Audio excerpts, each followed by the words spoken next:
Rendell Tagalog Love Stories presents. Bata pa lang si Charmaine ay lumaki na siya sa poder ng kanyang mga hindi tunay na magulang. Ngunit naging masaya siya sa mga ito. Itinuring siyang isang tunay na anak at ibinigay sa kanya ang mga pangangailangan. Dahil doon, naging independent siya at masipag sa buhay.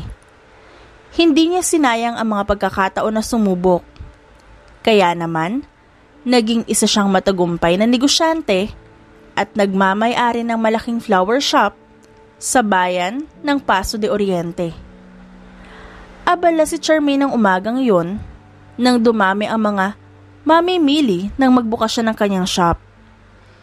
Inutusan na rin niya ang kanyang mga katulong doon. Biglang nagring ang kanyang cellphone na nakalapag sa ibabaw ng mesa. Mabilis na kumilos si Charmaine at sinagot yon. "Hello, Mom? Bakit po kayo napatawag?"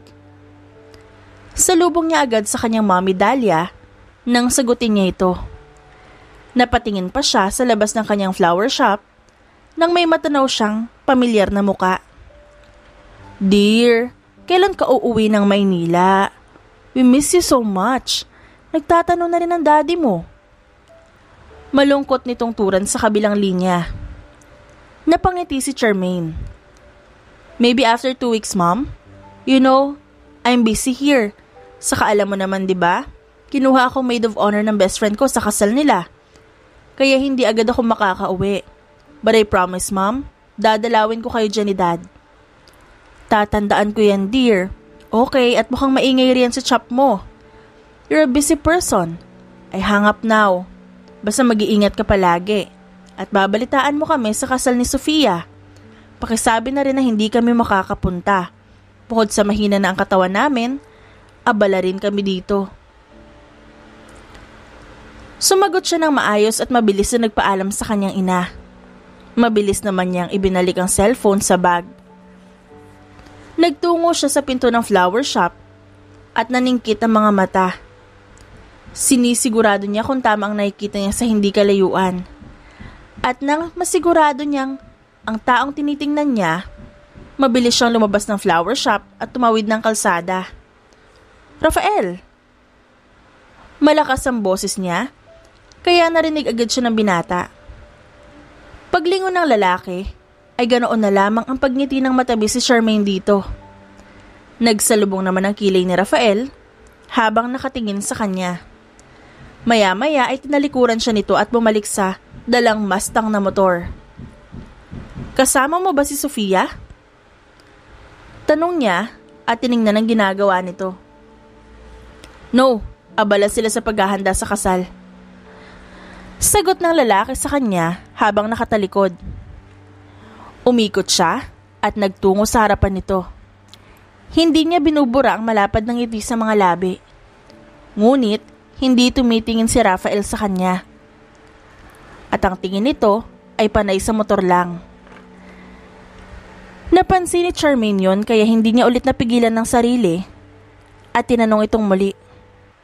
"Ano nangyari? Wala kang gas? O may problema sa motor mo?" Noon lamang umangat ang tingin nito sa kanya. "How did you know?" "I have a Mustang motor too." "Really? Nagdadrive ka ng ganito? Ang babae mong tao?" Natatawa na sambit ni Rafael sa kanya habang iiling-iling. "Oo no, ano nga akala mo sa akin? Hindi ko kaya magpatakbo ng motor? Kahit babae akong tao, marunong naman ako." Tumawa ito na tila iniinsulto siya. "Really? Sa liit mong yan? Baka ikaw pa ang dalhin ng motor. Paki mo ba? Sandali at papakitaan kita ng kaya kong gawin." Hindi siya nito pinansin at umiling. Napalabi si Charmaine sa kainiwan ng lalaki. Kung hindi niya lang crush at mahal na mahal ito, hindi siya magtitiis na kausapin si Rafael. Ngunit, hindi niya mapigilan ang sarili at palaging nahuhulog siya sa kagwapuhang taglay ng lalaki. Aside sa pagiging businessman ito, ay magaling din ito sa motor race, na isa sa hinangaan niya sa lalaki. Ewan ba niya? At palagi siyang kinikilig at tila lumulutang sa langit sa tuwing kaharap at kausap ito. Hayagan niyang inamin sa kanyang best friend na si Sofia ang pagkakagusto niya sa kuya nitong si Rafael. At hindi naman doon tutol si Sofia. Sa halip ay botong-boto ito sa kanya. Iyon lang ang problema ni Charmaine. Mukhang sa lahat ng mga pagpapapansin niya sa lalaki, hindi umuubra. Sa isip niya, mukhang wala sa kanyang gusto si Rafael dahil hindi man lang ito nagpapakita ng interes sa kanya. Palagi siya nitong hindi pinapansin o kung minsan pa binabara. Ngunit kahit ganun pa man, hindi siya susuko. Ilalaban niya ang pagmamahal dito kahit ano man ang mangyari. Gagawin niya ang lahat. Mapaibig niya lang si Rafael. Sirin, ikaw na ang bahala sa shop ha. May aasikasuhin lang ako. Kailangan ko magpasikat sa crush ko. Baka sakaling makuha ko ang puso niya. Aniya sa kanyang manager na si Sirin. Napangiti naman ito sa kanya at napatango. Good luck ma'am. Sana magtagumpay ka sa misyon mo. Natawa na lamang si Charmaine sa sinabi nito. Hindi na rin naman kasi yun bago sa mga empleyado niya. Alam ng lahat na may gusto siya kay Rafael. At maging ang ilan sa mga kababaihan doon ay crush din ng lalaki. Ngunit hindi siya papayag na mapunta ang binata sa iba. Dapat sa kanya lang. Nagtungo siya sa parking area ng kanyang flower shop at kinuha ang susi ng kanyang motor na nakaparada doon. Kulay pula at itim yun, kaya naman mahal na mahal niya yon. Binili niya ang ganong klaseng motor dahil nakita niyang may ganon din si Rafael. Kaso, kulay dilaw at itim naman ang sa binata. Noon kasing nalaman niya na mahilig mag-motor race ang lalaki, inaral niya ang bagay na yon. Minsan, nagre-race na rin siya para kapag dumating ang araw ay madali siyang makakapagpasikat kay Rafael at may ibubuga siya. Sinakyan niya ang motor sa kapinaandar. Mabilis siyang nagtungo sa kinaroroonan ni Rafael na nanlalaki pa ang mga mata nang makita siyang huminto sa harap nito. Nakadress pa siya sa mga oras na yon at naka-heels. Ngiting-ngiti si Charmaine nang mabasa ang pagkamangha sa mga mata ni Rafael. Wanna ride, Mr. De Silva? Hindi agad nakabawi si Rafael sa gulat at natutuwa roon si Charmaine. Pinatay niya muna ang makina ng motor at bumaba para harapin ito. Mr. De Silva, ano at bakit ka nakangalang dyan? Huwag mong sabihin na nabighani ka sa kagandahan ko. Ano, hindi ka ba makapaniwala na kaya ko magdala ng ganitong klaseng motor? Ikaw kasi wala kang bilib sa akin. Tsamba mo lang yan. Huwag ka na nga magkunwari, I know you can't. Sa mga oras na yon, gusto nang sakalin ni Charmaine ng lalaki saka halikan. Pero hindi niya magawa dahil may natitira pa rin naman siyang dignidad sa sarili niya. Kahit hayagan ang pagpapapansin niya rito. Sakaling kita. Tara na at ihahatid kita sa paayusan niyan. You can't fix that here. Kailangan ng maalam na mag-aayos niyan. What do you mean? Tanong nito na ibinalik na ang mata sa motor nito. Hihilahin ko ang motor mo papunta sa shop para matingnan ng mag-aayos niyan kapag sinundo na natin. Umiling agad ang lalaki sa sinabi niya. Ayaw kong iwan ang motor ko rito. Okay, then let me help you. Tinulak niya ng bahagya sa dibdib si Rafael na may kasamang haplos. Nag-agawan pa sila ng lalaki sa sprockets at screwdriver. Ibibigay mo o hahalikan kita? Pili ka lang, Mr. De Silva. Madali akong kausap. Pang-aasar niya sa lalaki na nagpatigil dito. Oh, ayan na. Napangiti si Charmaine nang sumuko ito. Iyon lang pala ang kahinaan ng lalaki.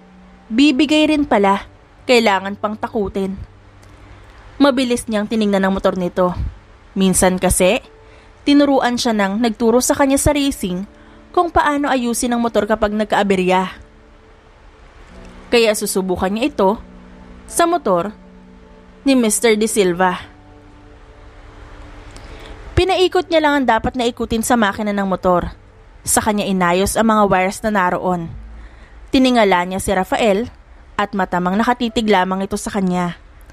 Mabuti na lamang at nasa tabi sila ng daan at nasa ilalim ng malaking puno ng mangga kaya't hindi sila naiinitan. Nang matapos na niyang kalikutin ng makina, tumayo na siya at sinubukang i-start yun. 2 beses niyang in-start ang makina hanggang sa umandar ito. Isang ngising nagyayabang ang binigay niya kay Rafael. "It's already fixed, Mr. De Silva." Hindi ito nakasagot at nanlalaki ang mga matang nakatingin sa kanya. Kinuha nito sa kanya ang manibela at ito ang sumubok na i-start ang makina. Nang umandar ulit yon, napangiti na si Rafael. "See? Makakaride ka na." "Paano mo yung nagawa?" Nagtatakang tanong nito sa kanya.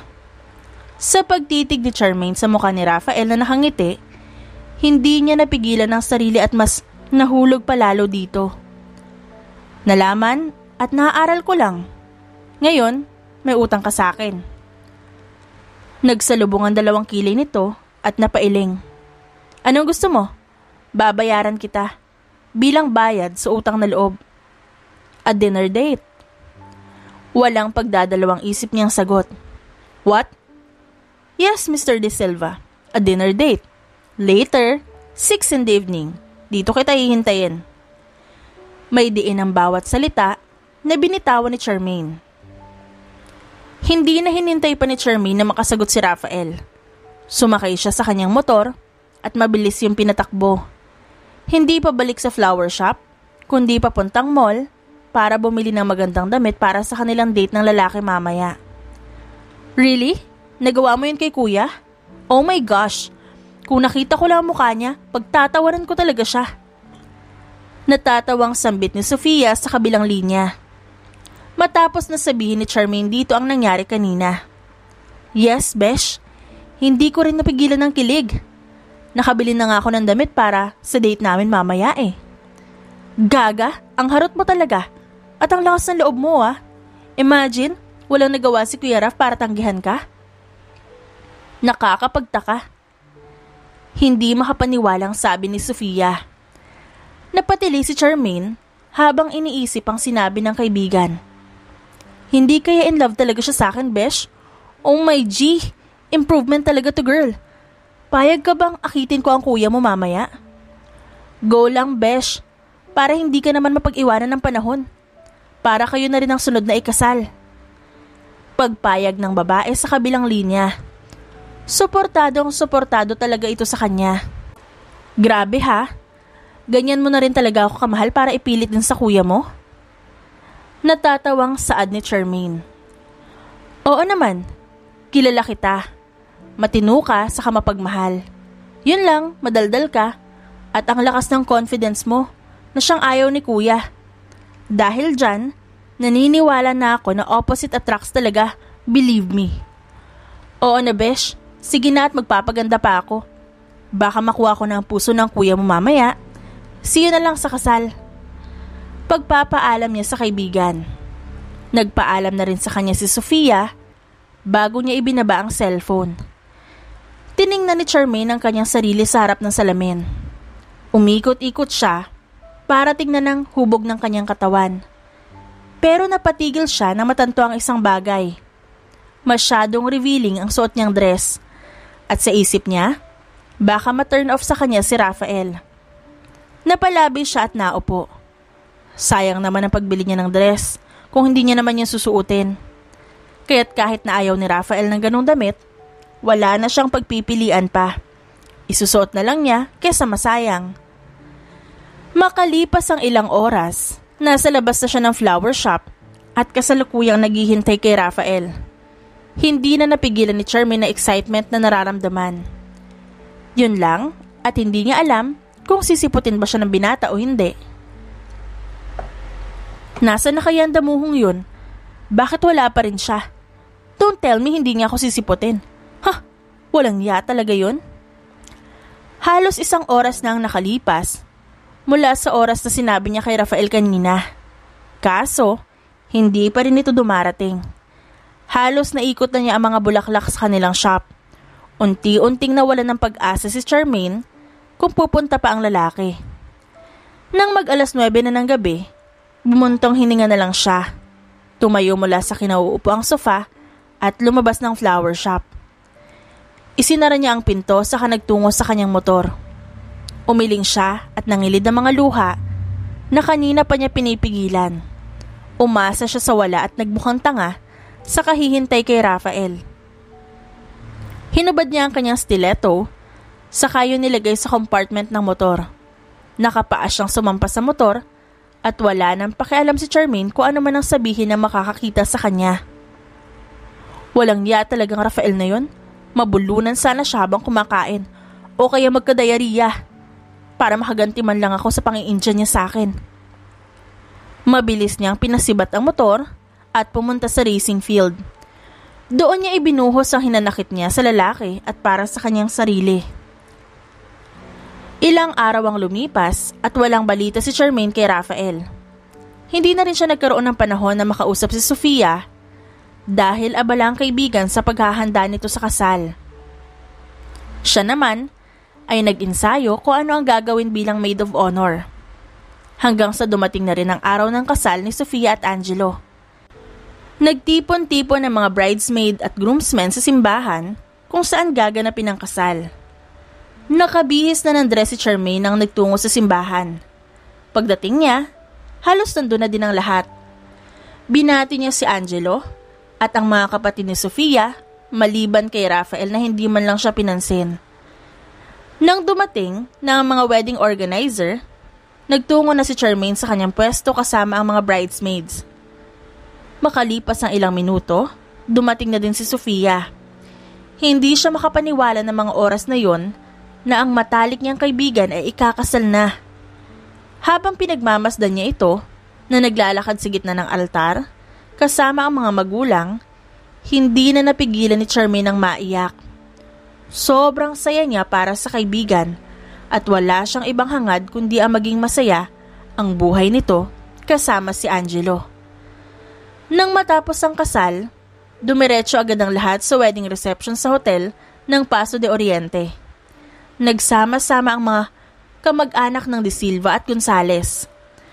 Marami pang nangyari sa programa ng kasal ni na Sofia at Angelo. Kaya nung natapos ito, ay agad lumapit si Charmaine para batiin ang dalawa. Hi newlywed! Oh my gosh! Congratulations sa inyong dalawa! You two are stunning! Nakipagbeso siya kay Sofia at Angelo. Napangiti naman ang dalawa at niyakap siya. Hinawakan ni Sofia ang kanyang kamay. Thank you so much, Besh. I hope ikaw na rin ang sunod na ikakasal. Natawa si Charmaine, saka umirap sa babae. Sana Besh no, nang maging settled na rin ako. Yun nga lang, wala pa ako. The right man will come, Charmaine. Maghintay ka lang.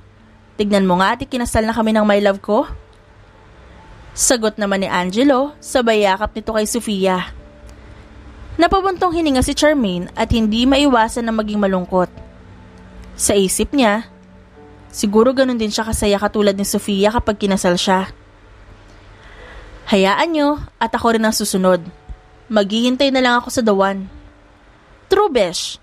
Baka nasa paligid lang siya. Kumindat pa si Sofia na nakuha agad ni Charmaine ang ibig sabihin. Gusto niya sanang sabihin sa kaibigan na hindi siya sinipot ni Rafael ng gabing yon. Pero hindi niya na tinuloy. Ayaw niyang masira ang magandang araw ng matalik na kaibigan. Mga kuya! Tawag ni Sofia at kumaway ito sa kanyang likuran. Natigilan si Charmaine sa kanyang kinatatayuan nang marinig niya ang boses ni Rafael. Ayaw niya itong makita sa mga oras na yon o makalapit man lang dito. Nakita ni Angelo ang kanyang naging reaksyon kaya't mabilis siyang umiti at nagpaalam. Hindi na siya nakasingit pa kay Sofia dahil kausap na nito ang tatlong kuya. Nang palakad na siya, napatigil si Charmaine nang bigla na lamang siya nabunggo sa isang lalaki. At pag-angat niya ng tingin, si Rafael ang sumalubong sa kanya. Halos hindi siya makahinga ng mga oras na yon habang nakatitig sa gwapong mukha ng binata. Mataman din itong nakatitig sa kanya habang magkasalubong ang dalawang kilay. Mabilis siyang umatras na tila napapaso nang madikit ang kanilang braso. Charmaine, about last time. No, it's okay. Sorry, kailangan ko pumunta sa mga kaibigan ko. Mabilis niyang paalam sa lalaki bago pa ito may sabihin sa kanya. Hanggat maaari ay iiwasan niya na ito. Hindi lang maungkat ang nangyari noong nakaraang araw. Kailangan niyang panindigan ang inis na nararamdaman para kay Rafael. Bago pa magsalita si Rafael, mabilis na siyang naglakad sa mga batchmates nila ni Sofia dati at nakapagkwentuhan sa mga ito. Hindi na rin niya napigilan ng sariling magpakalunod sa alak para mawala ang mga bagay na pumapasok sa isip niya. Charmaine was so drunk that time at halos hindi na siya mapigil ng mga kabatchmate niya. Iniwan siya ng mga ito habang nakasubsob sa mesa. Malakas ang tugtog sa reception kaya't wala sa kanyang nakakarinig na nagmumura at umiiyak. Nang bigla na lang may humila sa upuan sa tabi niya at naupo ron. Naamoy niya pa ang amoy ng sigarilyo kaya't napaangat ng tingin si Charmaine. Namumungay ang mga mata niyang nakatingin kay Rafael na umiigting ang panga habang seryosong nakatingin sa kawalan. Hindi napigilan ni Charmaine na mahulog ng tuluyan sa lalaki. Inilibot niya ang paningin sa paligid ngunit wala na halos tao ron at konti na lang ang natira. Wala na rin sa reception sina Angelo at Sofia. Oh, I have to go. Usal niya habang unti-unting tumatayo mula sa upuan. Ngunit sa sobrang kalasingan, natisod ang kanyang paa at napaupo siya sa kandungan nito. Agad naman siyang napatayo at hinarap ang lalaki. I'm sorry. Pinatay nito ang sigarilyo at namulsa sa harap niya. May mga rooms ang mga special guest sa kasal ng kapatid ko. Ito yung susi at yung room number mo. Inilagay iyon ni Rafael sa mesa. Napalabi si Charmaine saka bumalik sa upuan. Napatitig siya sa kawalan at maya-maya ay humagulhol ng iyak. Alam mo ba? Na hinintay kita ng gabing yun? Ang tanga-tanga ko. Kasi umasa na naman ako na darating ka. Hindi ko man lang naitanong sa'yo na kung pupunta ka ba. Diba? Umasa ako na baka magbago yung isip mo. Pero hindi pala. And I'm so stupid. Hindi sumagot si Rafael sa kanya, kundi bumalik ito sa upuan at pinakinggan siya. Hinayaan lamang siya nitong magsalita. I was so madly in love with you, Rafael, ever since when I was in high school. At mas lalong lumalim ang nararamdaman ko sa'yo. Di ko nga alam kung bakit eh. Ang dami namang lalaki na naliligaw sa akin, pero bakit ikaw pa rin yung gusto ko? Bakit sa'yo pa? Nawala akong pag-asa. Kinuha ni Charmaine ng isang bote ng wine na naroon at diretso na ininom yun mula sa bote. I was so stupid. Pero sa mga oras na to, nagising na ako sa katotohanan na walang mangyayari kung aasa ako sa wala. Awang-awa ako sa sarili ko na ipagsiksikan ko yung pagmamahal ko sa'yo na kailanman hindi mo nasuklian at alam kong hindi mo masusuklian. Ngayon, wala na. Pipilitin ko na lang lumayo at iwasan ka, Rafael. Tumayo si Charmaine at mabilis na iniwan ng lalaki. Nagtungo siya sa banyo at doon binuhos sa mga luhang gustong kumawala mula pa kanina. Makalipas ang ilang sandali, lumabas siya at tumungo sa lobby ng hotel. Doon muna siya magpapalipas ng oras at baka nandun pa sa hall si Rafael. Ayaw niya na itong makita pa. Charmaine, what are you doing here? Napamulat siya ng mata nang marinig ang boses ni Michael De Silva. Ngumiti siya agad dito. Nagpapalipas lang ng oras ko yung Michael. Medyo nahihilo ako sa ilaw sa loob. Akala ko ba ay inihatid ka ni Rafael sa room mo? Nagkita ba kayo? Nagsalubong pa ang kilay nito habang nakatingin sa kanya. Biglang umasim ang mukha ni Charmaine nang marinig ang pangalan ni Rafael. Sa halip na sabihin niya ang totoo, ay nagsinungaling siya. Hindi po eh. Baka po mamaya, hanapin ko na lang siya. Okay, hindi ka ba papasok sa loob? No kuya, magpapahangin lang muna ako. Tanggi niya agad dito. Tumango naman si Michael at iniwan siya nito pagkatapos magpaalam sa kanya. Napatawa na lang si Charmaine ng mga oras na yon. Hindi niya alam na magiging kaawa-awa siya sa harapan ng kapatid ni Rafael. Bakit ko ba kasi siya minahal ng ganito? Napahila mo siya sa muka at sumandal sa couch. Inihilig niya ang ulo at ipinikit muli ang mga mata. Ngunit, mas sumakit at nahihilo siya ng mga oras na yon. Tumayo siya at bumalik sa hall. Nang hindi niya makita si Rafael, ay napaiyak siyang muli. Kinuha niya ang isang wine na natira sa kanya, inubos niya ang laman nun at umakyat siya sa itaas para hanapin ang kanyang silid. Hindi na nakaakyat ng tama si Charmaine sa hagdanan. Kinakailangan niya pang itukod ang kanyang kamay sa dingding para makarating sa second floor. Hinanap niya ang room number niya nang papikit-pikit pa. Ramdam niya ang paglitaw niya sa hangin nang dahil sa bigat ng kanyang ulo. Sigurado siyang lasing na siya sa mga oras na yon. Sa pinakahuling silid siya pumasok. Bukas ang pinto, kaya hindi na niya nagamit ang kanyang susi. Pagpasok niya sa silid, bukas ang ilaw. Isinara ni Charmaine ang pinto, sa kanya yun inilak. Rinig niya ang lagaslas ng shower mula sa banyo, ngunit hindi niya na iyon pinansin dahil mas lalo siyang inaantok. Hinubad niya ang kanyang sandals na suot, saka sinunod ang kanyang gown. Ang natira na lamang sa kanya ay ang suot na bra at saka ang cycling. Humiga siya sa kama at ipinikit ang mga mata. Ngunit napamulat siya ng mga mata nang marinig niyang bumukas ang pinto ng banyo. Bumangon siya at tiningnan kung sino ang nandoon. At gano'n na lang ang panlalaki ng mga mata niya nang makilala ang lalaki. Rafael? Napalundag siya sa kama at mabilis na tumungo sa lalaki. Nananaginip ba ako? Totoo ka ba o panaginip ka lang? Bumaba ang tingin niya sa ibaba at nakita niyang nakatapis lamang ito ng puting tuwalya. Tumambad sa kanya ang matipunong dibdib nito at ang six-packs abs. Pinadaan niya ang kanyang pala doon at napahalakak siya sa kasiyahan. Hindi ka lang gwapo, Mr. De Silva. Ang ganda din ng katawan mo. Ngayong panaginip lamang ito, ayoko nang magising. Mas gusto kitang makasama rito. Gusto kitang halikan, yakapin. Magagawa ko ang bagay na gusto kong gawin sa'yo. Stop it, Charmaine. And let's do it now. Bago pa makapagsalita si Charmaine, ay mabilis siyang binuhat ni Rafael at inihiga sa kama. Titig na titig siya sa mga mata ng lalaki habang nagiinit ang kanyang pisngi.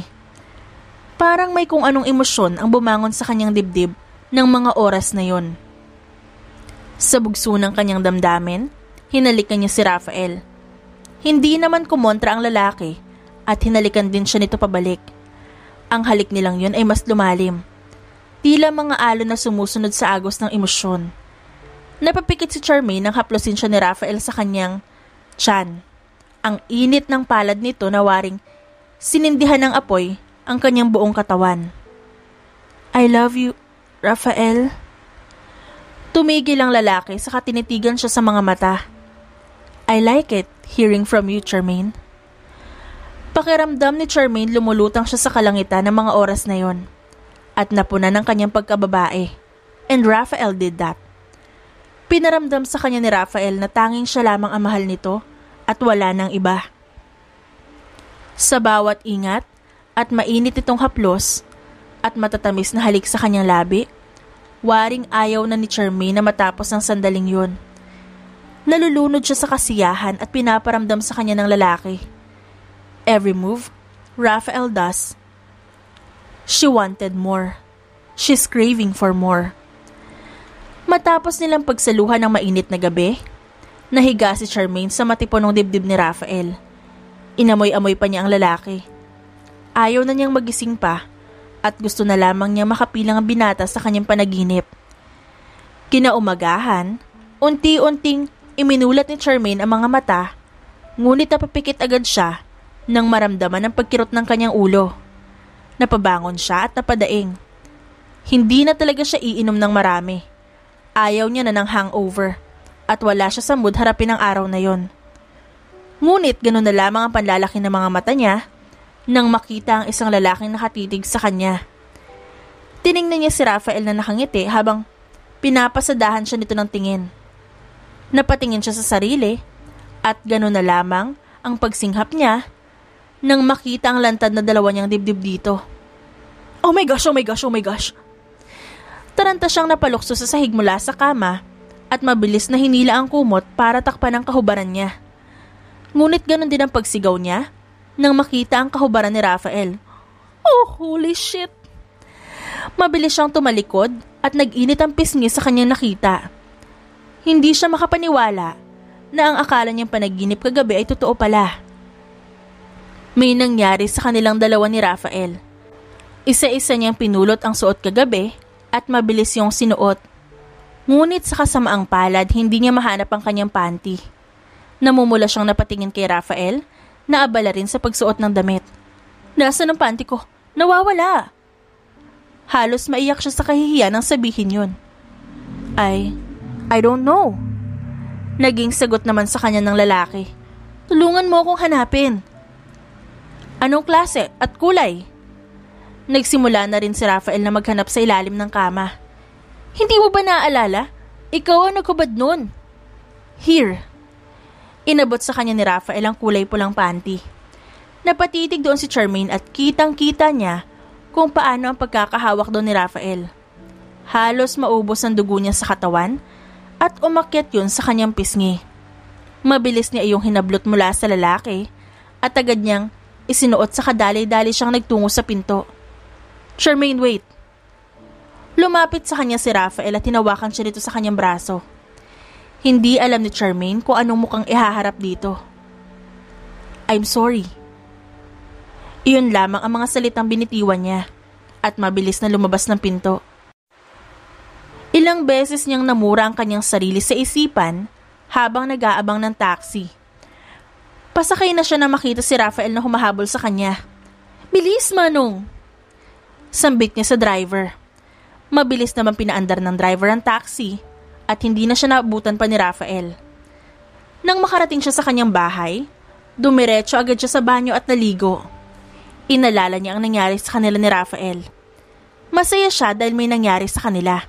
Pero sa kabilang banda, hindi niya matanggap. Sapagkat lasing silang pareho ng lalaki kagabi. Kung hindi naman lasing si Rafael, wala namang mangyayari sa kanila.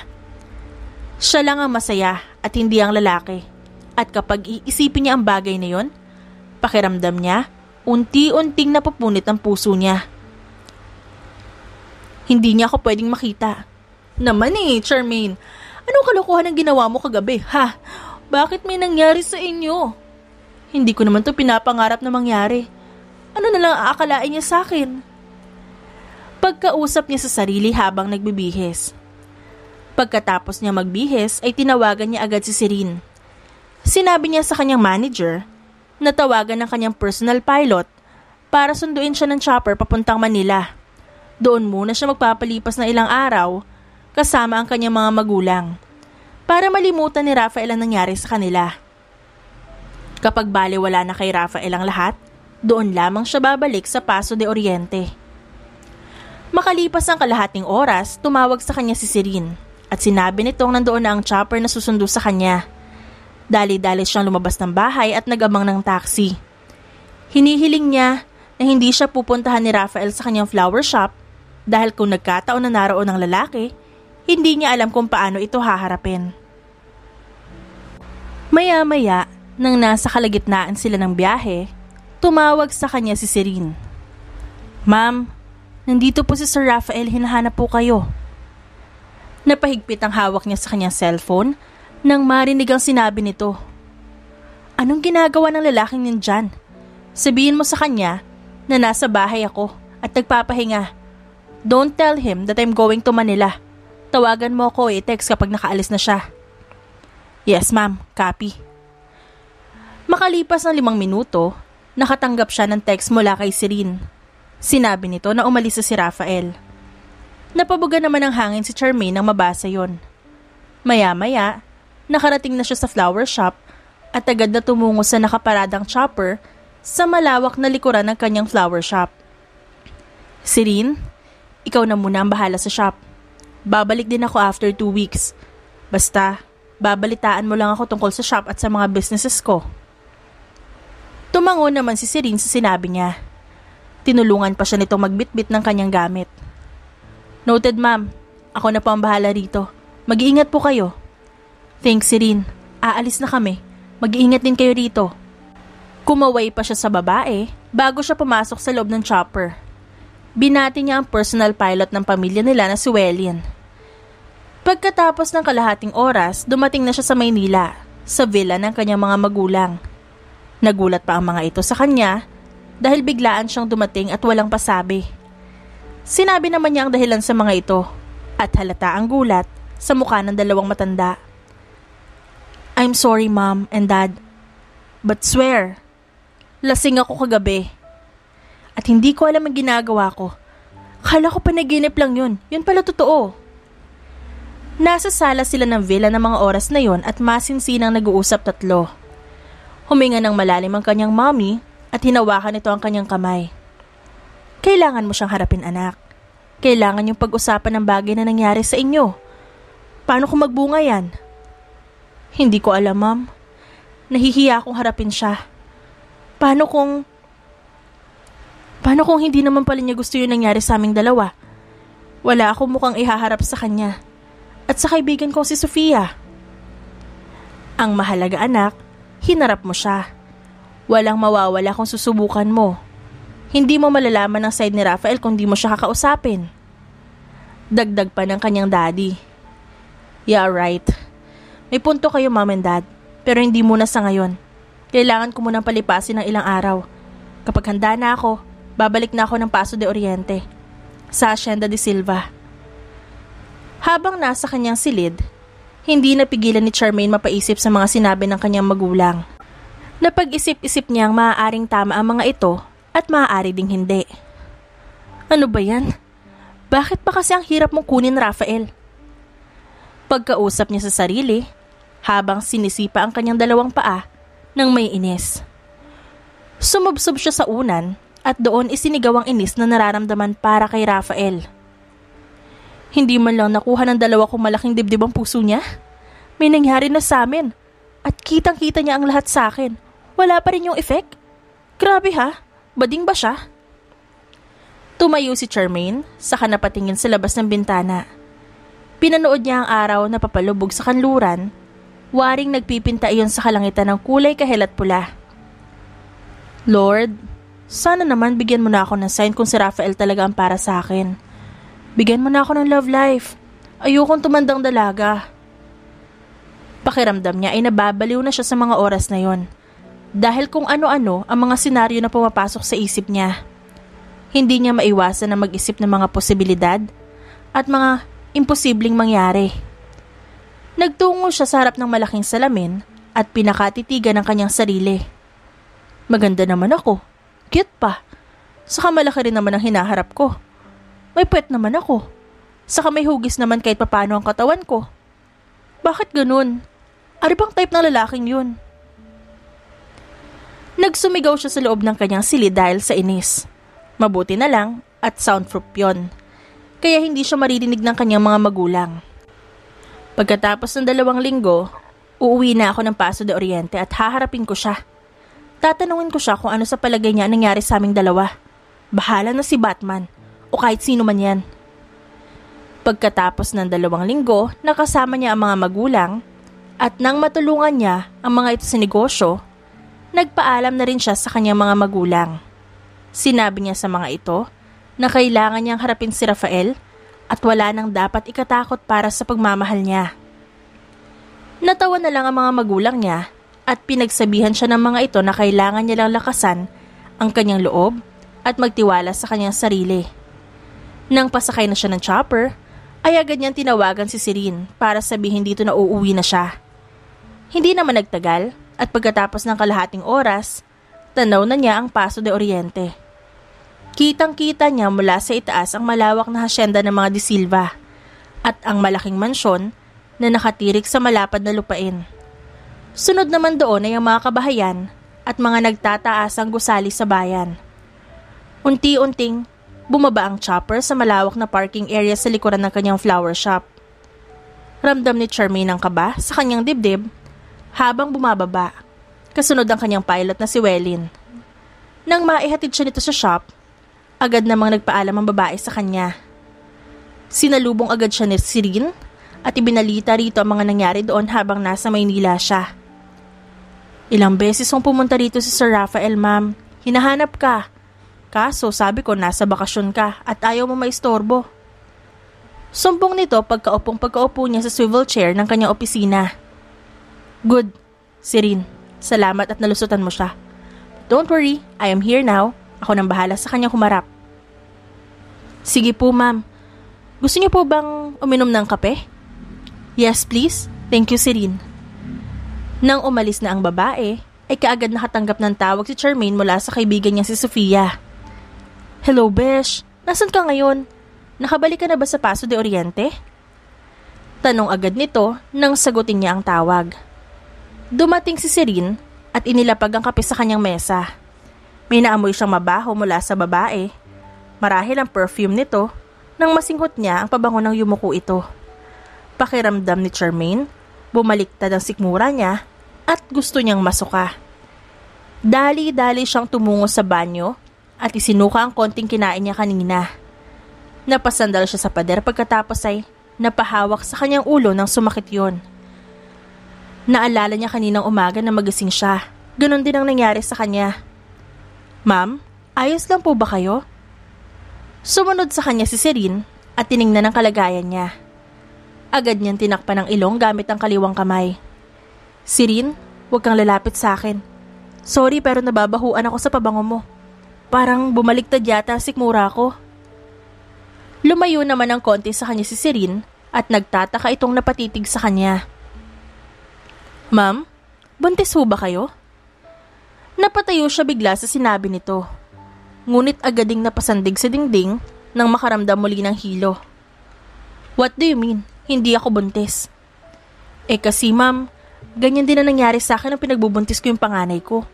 Kapag may naamoy ako hindi ko gusto o may nakain ako hindi ko nagustuhan, nasusuka ako. Saka ma'am, kanina ho bang umaga nagsusuka rin ba kayo? Nahihilo kayo na masakit ang ulo nyo? Sunod-sunod na tanong nito sa kanya. Natigilan si Charmaine at napaisip sa sinabi ng kanyang manager. Ganon nga ang nangyari sa kanya kaninang umaga.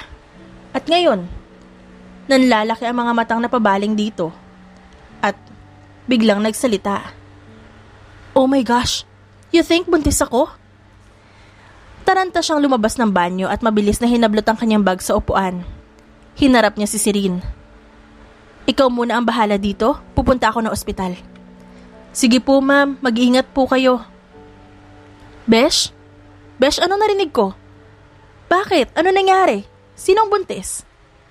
Halos maubusan ng dugo si Charmaine nang marinig ang boses ni Sofia sa kabilang linya. Narinig ng kanyang kaibigan lahat. Hindi na siya makakatanggi pa rito. Napapikit siya ng mariin at mabilis na pinutol ang tawag. Halos hindi na siya makalakad sa heels na suot nang papalabas siya sa kanyang shop. Ngunit, napasinghap siya nang matanaw si Rafael papunta sa kanyang direksyon. Mabilis siyang bumalik sa loob at tarantang nagtago sa pader. Sinenyasan niya si Sirin na dumating si Rafael at ito na ang bahala na gumawa ng alibay. Diyos ko, bakit? Bakit? Drama niya habang nakasilip mula sa pader at tanaw niya si Rafael na kausap si Sirin. Lumingalinga ang lalaki sa paligid at tila hinahanap siya nito. Nagtago siya sa pader at dahan-dahang gumapang sa sahig sa likuran ng kanyang shop. Nang makarating siya sa pinto, maingat niya yung binuksan. At mabilis na tumayo para makalabas. Sumakay agad siya sa kanyang Mustang na motor at agad yung pinasibat. Kitang-kita pa niya si Rafael na hinabol siya nito, ngunit hindi na ito nakaabot sa kanya. Dinilaan niya ito at kumaway siya habang tumatawa. You're 2 weeks pregnant, Miss Charmaine. Iyon ang paulit-ulit na nag-e-echo sa isip ni Charmaine habang nakahiga sa kanyang kama. Pagkatapos niya magpa-check up kanina sa doktor at sabihin nito na buntis siya, umuwi agad siya sa kanyang bahay. Bumili rin siya ng pregnancy test para masigurado kung totoo talaga na buntis siya. Ilang pregnancy test din ang ginamit niya, pero lahat ng lumabas na resulta ay positive. This can't be. Paano kung hindi ako panindigan ni Rafael? Paano na ako? Ang gaga ko talaga.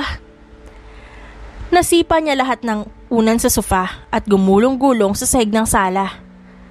Mamaya-maya pa, narinig niya ang pagtunog ng doorbell. Napatayo siya ng tuwid at kinakabahan sa taong nasa labas ng kanyang bahay. Please, Lord, hindi po sana si Rafael. Hindi ko pa alam ang gagawin ko. O sasabihin sa kanya kapag kaharap ko na siya. Pagkausap niya sa kawalan, bago tumungo sa pinto at binuksan yon. Sumalubong sa kanya si Sofia habang nakatitig ito sa kanya ng mariin. Agad siyang napaiyak at yumakap sa kaibigan. Kaso maya-maya, pinektosan siya nito. Napatingin siya kay Sofia na nanlalaki ang mga mata. Pinektosan niya rin ito para makaganti siya. Nagtawanan silang dalawa bago niya ito pinapasok sa loob. Anong pinunta mo rito, Besh? Tanong ni Charmaine kay Sofia. Nagpapanggap siya na hindi niya alam kung anong intensyon nito sa kanya. Nagsalubong ang dalawang kilay nito. Wow! Oy, Charmaine, umalis ka ng walang paalam at nagtagal ka ng 2 weeks sa Maynila.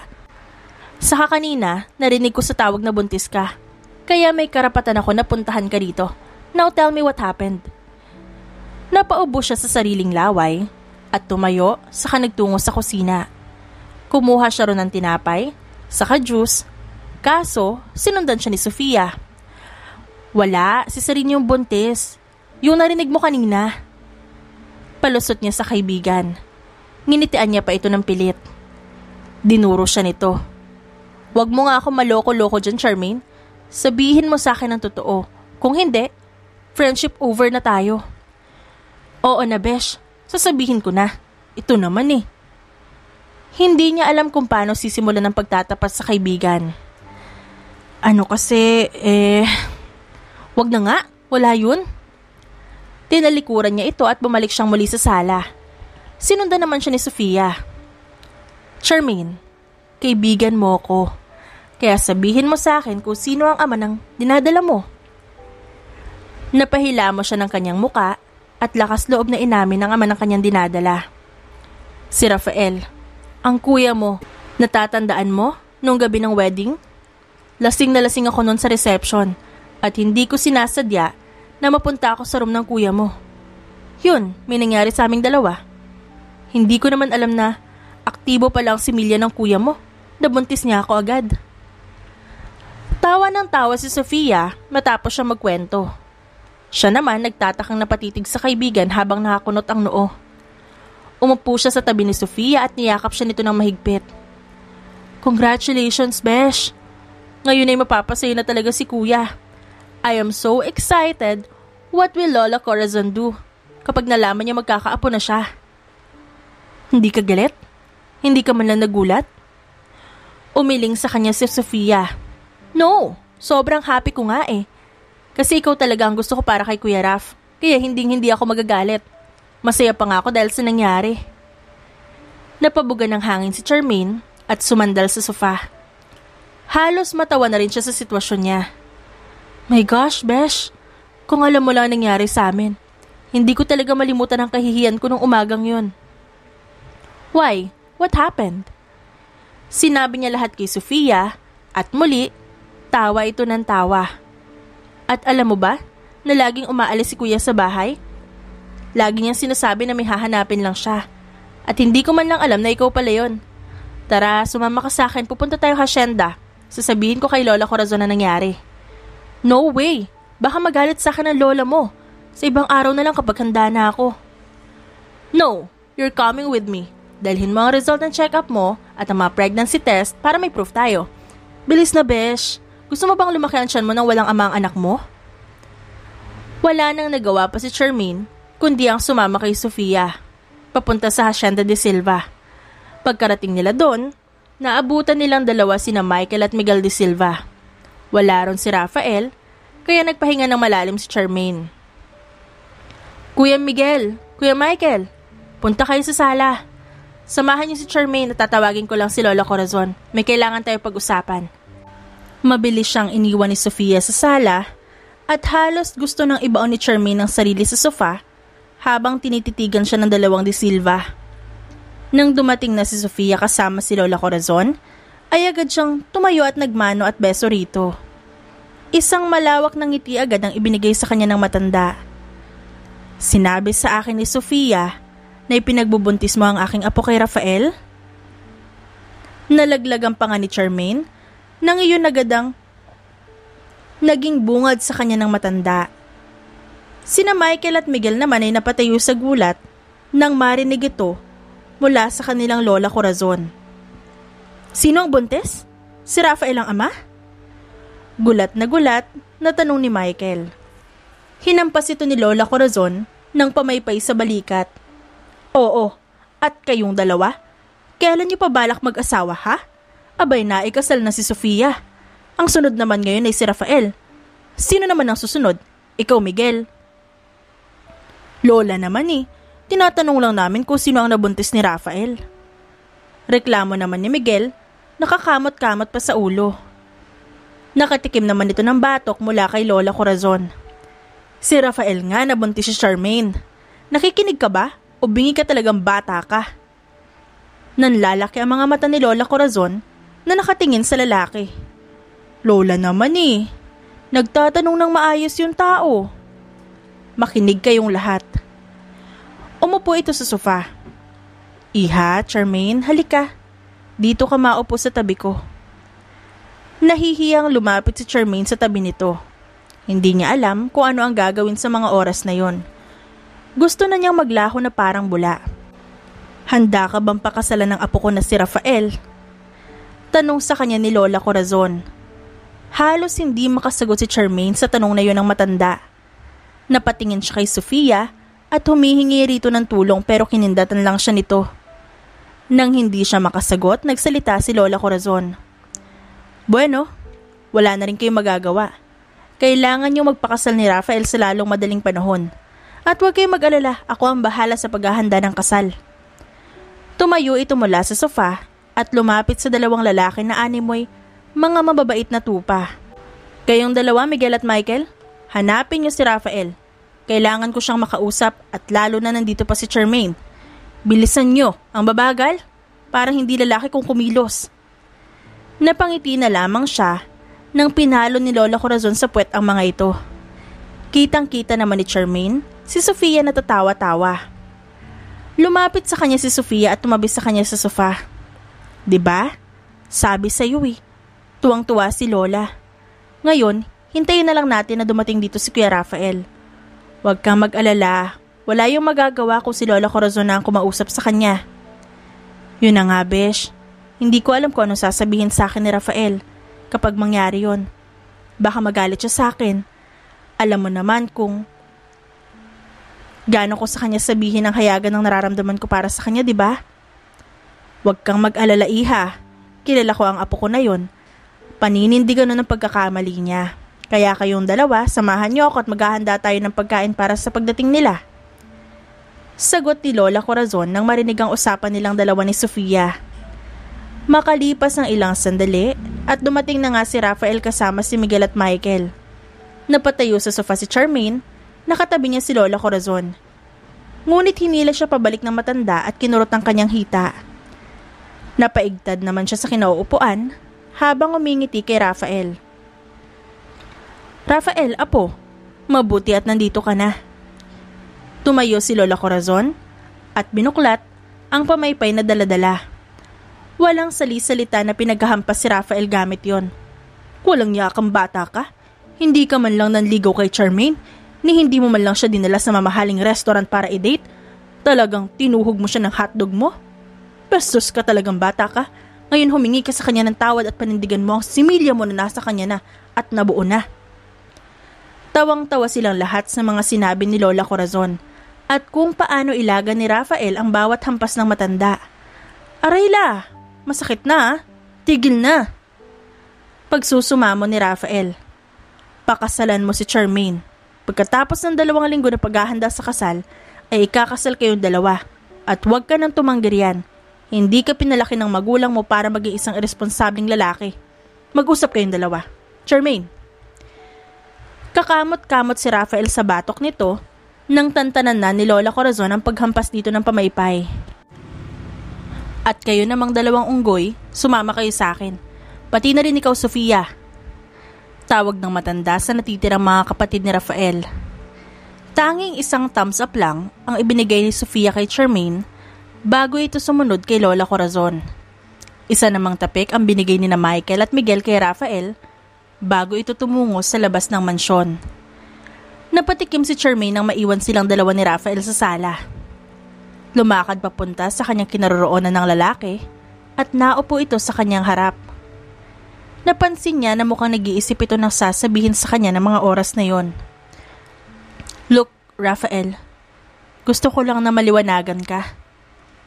Hindi ko sinasadya na masabi sa kapatid mo si Sofia ang lahat. Aksidente niyang narinig ang pag-uusap namin ng manager ko kaya nalaman niya na buntis ako. Umiling si Rafael at ngumiti sa kanya. I know, hindi mo naman kailangang magpaliwanag at huwag kang mag-alala, papakasalan kita, Charmaine. Napangiti ng hilaw si Charmaine sa narinig mula sa lalaki. Kung napipilitan ka lang, wag na Rafael, kaya kong palakihin ang anak ko na wala ka. Tumayo siya at mabilis na nagtungo sa pinto para sana umalis na. Pero mabilis din siyang nahawakan ni Rafael sa kanyang braso. Alam mo ba na ilang beses kitang pinuntahan sa flower shop mo? At sa bahay mo, para lang makausap ka pagkatapos na nangyari sa atin. But you were not there. You left without saying anything. Hindi mo ba ginusto ang nangyari sa ating dalawa, Charmaine? Natawa siya at hindi makapaniwala sa narinig mula sa lalaki. Bakit pa ba? Lasing tayo ng pareho. Ako ayos lang sa akin na may nangyari. Dahil alam mo naman na matagal na kitang gusto. Hindi ko rin naman sinasadya ng gabing yon. Lasing ako kaya hindi ko nakontrol ang sarili ko. And I know ganun ka din. Kaya nga lumayo ako para itigil ko na itong nararamdaman ko para sa'yo. Ayoko nang ipagpilitan pa ang... Natigil sa pagsasalita si Charmaine nang bigla na lamang ang kinin ni Rafael ang kanyang labi at bigyan siya ng isang masuyo at malalim na halik. Nasampal niya ito sa pisngi dahil sa gulat. Nanginginig ang kamay niya habang nakatitig kay Rafael. Huwag mo nang paglaruan ng damdamin ko, Rafael. Oo, gaga ako, tanga ako pagdating sa'yo pero huwag mo naman akong bastusin. I love you but please don't hurt my feelings. Huwag mo akong paasahin kung wala ka namang nararamdaman sa akin. Napasabunot ito sa buhok at muli siyang hinalikan ng malalim. Sinampal niya ito muli. Ngunit hinalikan lang siya ulit ni Rafael nang mas malalim pa. Akma na sana niya itong sasampalin, ngunit nahawakan ito ang kanyang kamay at muli siyang siniil ng halik. To tell you the truth, Charmaine, hindi ako lasing nung gabing yun. Ginusto ko ang nangyari sa atin. And I'm sorry kung I took advantage of you dahil sa kalasingan mo. Pero mahal kita. Mahal kita. Yun ang totoo. Nagsalubong ang dalawang kilay ni Charmaine nang marinig na iyon mula kay Rafael. Hindi siya makapaniwala sa sinabi nito. Parang nagluluksuhan ng mga kabayo sa loob ng kanyang puso ng mga oras na yon. My gosh! Sinabunutan niya sa buhok si Rafael at pinaghampas ito sa dibdib. Nakakainis ka. Bakit hindi mo agad sinabi sa akin, ha? Kailan pa? Pinagmukha mo kung tanga kakahabol sa'yo at pagpapapansin sa'yo. Yun pala gusto mo rin ako. Niyakap siya ng mahigpit ni Rafael habang natatawa ito. Hinalik-halikan siya nito sa noo. I'm sorry. Gusto ko lang talaga malaman kung mahal mo talaga ako. And I have loved you since we were in college.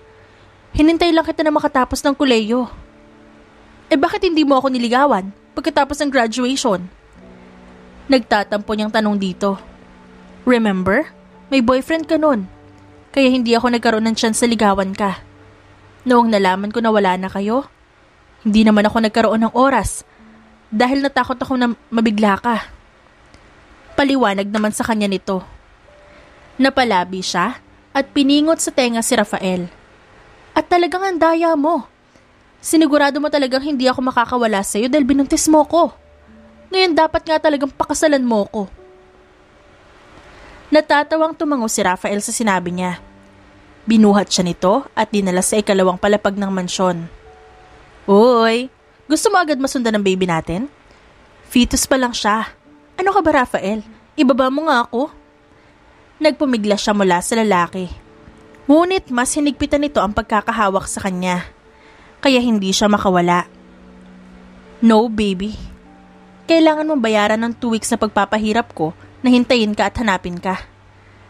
Nang buksan nito ang silid, mabilis siya nitong inihiga sa kama. Napabangon si Charmaine at nanlaki ang mga matang nakatitig sa lalaki. Ang lakas mong maningil, pero hindi mo ako sinipot nung gabing magde-date tayo. Sorry, na-late lang ako nun dahil may pinaanak akong kabayo.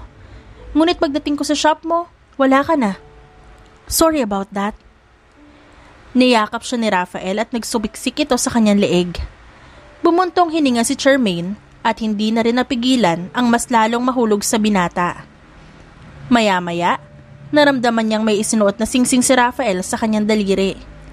Napatingin siya roon at nagtatanong ang mga mata niyang napatingin sa lalaki. Alam ko na hindi naging madali ang lahat sa atin at sa'yo. Pero kukunin ko na ang pagkakataong ito para tanungin ka kung handa mo ba akong pakasalan. My future, Mrs. Charmaine de Silva? Tinampal niya sa dibdib ang lalaki at hindi na maitago ang kilig na kanyang nararamdaman. Pakilig ka talaga. Hindi ko inaasahan ha. Kainis ka, Rafael de Silva. So it's a yes then? Tanong nito sa kanya. Sorry kung biglaan. Ayaw na talaga kitang pakawalan. Mabuti na lamang at tamang size ang nabili ko kanina at kasya sa daliri mo. At pasensya na, hindi ako nakapili ng mas maganda dahil sa pagmamadali. Nakangiting saad nito habang nakatitig sa kanya. Ano ka ba? Wala yun no? Hindi naman mahalaga ang singsing eh. Ang mahalaga ay yung pakakasalan mo. Salamat kasi papakasalan mo ko at inamin mo din na mahal mo ko.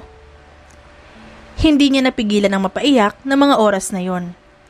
Hindi alam ni Charmaine na may ikakasaya pa pala siya at si Rafael ang dahilan nun. So ano nga ang sagot mo? Natawa si Charmaine at pinakatitigan nito. Gusto niya itong inisin pang lalo. May tanong ka ba? Paano kita sasagutin kung wala ka naman palang tanong? Biglang kinuha ni Rafael ang singsing mula sa kanyang kamay na ikinagulat niya. Hoy, bakit mo kinuha? Akala ko ba binigay mo na yan sa akin at gusto mo akong pakasalan? Ngumiti sa kanya ang lalaki at bigla itong lumuhod sa kanyang harapan. Miss Charmaine Angeles de Silva, alam ko na konting panahon na lamang ang pagsasama natin at hindi naging madali akong pakisamahan. Mabuti at alam mo. Akala mo ba ganun kadali ang magpapansin sa'yo, ha? Natigilan si Rafael sa pagsasalita nang bigla siyang sumingit. Tiningnan siya nito ng masama. What? Baka pwede mo muna akong patapusin bago ka magsalita, love. Ibigay mo na sa akin ang moment na to.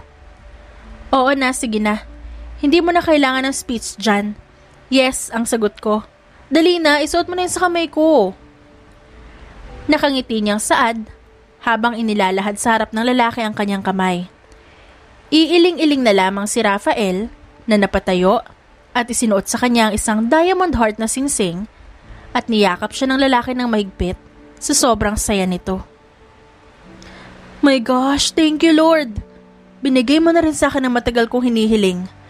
Nagbunga na rin ang palagi kong pag-oorasyon kada gabi. What? Natatawang tanong sa kanya ni Rafael at ibinaba siya nito sa kama. Inirapan ito ni Charmaine. Wala, tara na at sundan na natin ang kapatid ng baby natin. Halakhak nilang dalawa ang narinig sa buong sulok ng silid. Habang sina Lola Corazon, Sofia, Angelo, Michael at Miguel ay abala sa paghahanda para sa kasal nilang dalawa. Makaraan ng ilang araw, abala na ang lahat para sa preparasyon ng kasal. Umuwi sa Paso de Oriente ang mga magulang ni Charmaine para sa pagkakakilanlan ng dalawang pamilya. Nagsalo-salo sa mansyon ng mga de Silva at nagkasundo ang buong pamilya. Hindi maiwasan ang kasiyahan na namayani sa puso ni Charmaine ng araw na yon. Kasalukuyan silang nagsusukat ng singsing ni Rafael sa isang sikat na jewelry shop nang biglang mapansin ni Charmaine ang mga kababaihan na tumitingin sa lalaki. Napairap si Charmaine at mas lalong dumikit kay Rafael. "Baby, ano sa tingin mo ang bagay na singsing sa kasal natin?" Tanong niya sa lalaki at sinadyang lakasan ng boses para marinig ng mga babaeng naroon. "Here, love." Itinuro ni Rafael ang isang heart diamond ring at napangiti si Charmaine sa piniling singsing nito. "Ayan na ang kukunin natin. Pili na lang tayo ng kapareha niyan para sa'yo, baby." Nilingon niya ang mga babae na nasa kanilang likuran at halata sa mga mukha nito ang pagkadismaya. Dinilaan niya ang mga ito, saka pinandilatan ng mga mata. Lumabas naman ang mga babae sa shop habang iniirapan din siya pabalik. Paglingon niya, naabutan niya nakatingin sa kanya si Rafael. "Inaway mo na naman sila. Wala naman silang ginagawang masama." "Eh bakit ba? Mabuti nga yun na malaman nilang akin ka na at may nagmamay-ari na sa'yo." Sagot niya naman, saka ngumiti rito at itinaas ang kilay. Okay, love. Ang sarap naman na inaangkin mo ko." Napangiti si Charmaine sa sinabi niyo ni Rafael. Pagkatapos nilang bumili ng singsing, naisipan nilang tumungo sa isang restaurant para kumain. Nang matapos nilang sabihin sa waiter ang kanilang order, ay tumungo si Rafael sa banyo.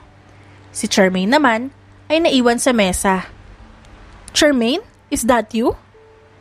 Isang pamilyar na boses ang kanyang narinig.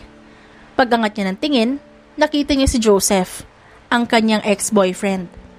Nag-iisa ito at may dalang laptop. Tumayo siya at binati ang lalaki. "Oh, ikaw pala, Joseph. It's nice to see you here." "Me too, Charmaine. I heard na ikakasal ka na kay Rafael De Silva. Congratulations sa inyong dalawa. I am happy that you find the right man." Saad nito habang nakangiti at inilahad pa ang kamay sa harap niya para makipagkamay. Hindi naman nagdalawang isip si Charmaine. Tinanggap niya ang pagkikipagkamay nito sa kanya. "Thank you, Joseph. You can come to our wedding if you want." "I can't promise, Charmaine, but I will try." "Baby." Tawag sa kanya ni Rafael nang dumating ito mula sa banyo. Agad siyang inakbayan ng lalaki at hinarap si Joseph. "Sino tong lalaking to?" "This is Rafael De Silva, my soon-to-be husband." Pagpapakilala niya sa dalawa. "Nice to meet you, Mr. De Silva." Bati naman ni Joseph dito. Ngunit hindi tinanggap ni Rafael ang kamay nitong nakalahad kundi tumangulang ito kay Joseph. "Sige, I must go. Congratulations again to the both of you." Mabilis na tumalikod si Joseph sa kanilang dalawa. Nang makaalis na si Joseph, binitiwan na siya ni Rafael mula sa pagkakaakbay nito at tiningnan siya nang nakataas ng dalawang kilay. "So he is your ex-boyfriend, right?" "Oo, siya." "Ano na naman ang pinagsiselos mo dyan?" Pagbubuko niya sa lalaki. Umirap ito at hinila ang upuan sa kanaupo. "Ako? Nagsiselos dun? Sus hindi no? Bakit naman ako magsiselos? Magiging asawa na kita sa susunod na mga araw. Kaya wala na siyang choice na agawin ka sa akin." "So nagsiselos ka nga, ayaw mo pang aminin." Lumabi ito sa kanya at nang hihingi ng assurance sa kanya. Natawa na lamang si Charmaine at umiling-iling. Hinawakan niya ang kamay nito. "Don't worry, ikaw lang ang mahal ko. Kaya wag ka na magselos dyan, mukha kang bata." "Baby mo naman talaga ako ah." Nagpapalambing ito sa kanya. Hindi na napigilan ni Charmaine na matawa ng malakas. "Baby damulag, ito ang baby na nasa tiyan ko. Kaya wag kang assuming dyan." Napailing na lamang si Rafael at ninitian siya. Makalipas ang ilang araw, dumating na nga ang kasal nilang dalawa. Ginanap sa malaking simbahan ng Paso de Oriente ang kanilang kasal. Marami ang bisitang dumalo at nasaksihan ang kanilang pag-iisang dibdib. Walang nakapagpigil sa kasiyahan nilang dalawa nang maikasal sila. Ginanap sa Hacienda de Silva ang wedding reception at marami silang natanggap ni Rafael na regalo. Nang gabing yon, matapos ang wedding, ay nagtungo silang mag-asawa sa kanilang silid at nagbihis. Naaalala mo ba nung wedding reception nina Sofia at Angelo? Nung inamin ko sa iyo yung totoong nararamdaman ko? Tanong niya kay Rafael. Natigilan ng lalaki sa katumingin sa kanya. Lumapit ito sa kanya at hinapit ang kanyang bewang. Oo, naalala ko yun. Handa na rin sana ako ng gabing yun na aminin ko sa iyo ang tunay kong damdamin. But I was so afraid that night that you will misunderstand me. Kaya hindi ko tinuloy. Pinektosan niya ang lalaki sa batok. Kundi sana walang nangyari sa atin. Ikaw pa lang, hindi lasing ng mga oras na yun. Pinahirapan mo pa talaga ako. Natawa ito at kinantilan siya ng halik sa labi. Pero tingnan mo naman, at nagbunga naman na maganda yon. And this time, ipaparamdam ko sa iyo kung gaano kita kamahal. Charmaine Angeles de Silva. Nasipa niya sa gitna ng hita si Rafael. Sa kabiglaan ng kilitiin siya nito sa tagiliran. Nanlaki naman ang mga mata niya nang mamilipit ito sa sakit at sunod-sunod na nagmura. Oh my gosh, hindi ko sinasadya. Ikaw kasi, kiniliti mo ako. Taranta siyang tinulungan na tumayo si Rafael. Anong gusto mo, baby? Ayaw mo na masundan ang dinadala mo? Gusto mo na hindi na ako makaano? Kitang-kita niya ang inis sa mukha nito. Ngunit natawa na lamang si Charmaine at niyakap ito ng mahigpit. Pinaliguan niya ito ng halik sa buong muka na nagpangiti rito. Kailangan mo ng bayaran ng pagsipa mo sa pinakaiingatan ko, Miss Charmaine. Natawa siya sa katinitigan nito sa mga mata. Oh sure, Mr. De Silva. At nang gabing yon, isang sigaw ni Charmaine ang narinig sa buong silid. Pagkatapos ng 9 na buwan, isinilang ni Charmaine ang kanilang anak ni Rafael. Isa itong lalaki at pinangalanan nilang Elmar. Dahil sa pagdating ng bata, mas naging masaya ang pagsasama nilang dalawa. Wala nang mahihiling pang iba si Charmaine, kundi ang magsama sila ni Rafael kasama ang kanilang anak na masaya at payapa magpakailanman. The end.